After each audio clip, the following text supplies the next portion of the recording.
মহাশিবরাত্রির দিন ভোলেনাথের চরণামৃত মুখে দিয়েই এমন মুখ বেঁকালাম, তাতে কি তার অবচ্ছেদ্যা হলো? আহা, আসল কারণটা তো শোনো। এই দিন ফুলমালা কিনতে যাওয়া মানে ফুলের লাইনেই গোটা দিন কাবার। কিন্তু হোক, তাতে কি, ঠিক যেমনটা চাইছিলাম আমার গবু রাধা গোবিন্দরে সাজাবো ঠিক অমনিই সাজেছি। আর ওগুলোকে আমিও একটু যে যুগলবন্দি করেছি, কেমন লাগছে জানায়ও। দূর ছাতা, সেসব প্রসঙ্গ তো এই সুন্দরীকে দেখা মাত্রই শেষ লাগছে না পুরা গোপুর মা।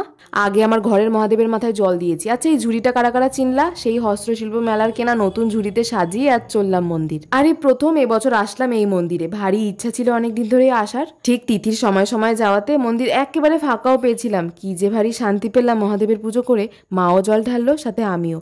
আরতি করে মহাদেবের পুজো সেরে, ভোলা তো একখানা বেলপাতাতেই খুশি, তাই যে যার নিয়ম মতো মন মেনে পুজো করো, তাতেই বাবা সন্তুষ্ট। আবার অনেকটা হেঁটে হেঁটেই বাড়ি ফিরলাম। আর চরণামৃতর মধ্যে আমার কপালেই মুখে একখানা কর্পূর পড়েছিল বলেই মুখের এমন বেজার অবস্থা। উপোস ভাঙার পর কি কি খেলাম পরের ভিডিওতে বলবো। রাধে রাধে।